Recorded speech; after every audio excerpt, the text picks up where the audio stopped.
सबभन्दा अनुशासित विद्यार्थी मै हो। म त बोल्दा नि बोल्दिनँ, केही पनि गर्दिनँ। कुन पक्षको तपाईँ? म एकदम निष्पक्षको। तपाईँ मोबाइल हेर्दै बसिरहनु भएको भन्ने थियो। पढ्छु क्या, मैले मोबाइलमा पढ्छु, अरू बेला पढ्नु पाउँदैन। विद्यार्थीहरू भनेपछि त्यस्तै हुन्छन् सबै, जहाँ पनि, चाहे स्कुलको होस्, चाहे कलेजको होस्, चाहे संसदको विद्यार्थीहरू हुन्, जहाँ पनि हुने भनेको चाहिँ त्यही हो। क्लास रमाइलो भयो आज, एकदम होइन होइन पहन मेरो होइन, यहाँ गाडी हेर्दैछु क्या मेरो।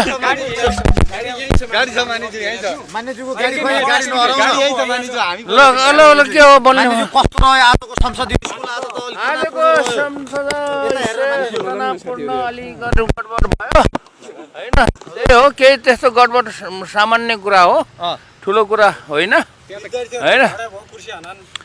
विद्यार्थीहरू भनेपछि त्यस्तै हुन्छन् सबै, जहाँ पनि, चाहे स्कुलको होस्, चाहे कलेजको होस्, चाहे संसदको विद्यार्थीहरू हुन्, जहाँ पनि हुने भनेको चाहिँ त्यही हो, अलिअलि गडबड हुन्छ। अनुशासित विद्यार्थी आज सबैभन्दा म अनुशासित विद्यार्थी को देख्यो मान्यज्यू? सबभन्दा अनुशासित विद्यार्थी मै हो। म त बोल्दा नि बोल्दिनँ, केही पनि गर्दिनँ। कुन पक्षको तपाईँ? म एकदम निष्पक्षको। तपाईँ मोबाइल हेर्दै बसिरहनु भएको भन्ने थियो। पढ्छु क्या, मैले मोबाइलमा पढ्छु, अरू बेला पढ्नु पाउँदैन। मोबाइलमा खुब पढ्छु। होमवर्क पनि गर्नु पर्यो होइन, होमवर्क गर्ने हो। मान्यज्यू त उडेर जानुभयो एकजना। ल ल केही छैन, केही छैन, के रह्यो, मेरो गाडी आएछ क्या कता। अब त्यो कुरा थाहा नभएको कुरा के हो कसो हो, अब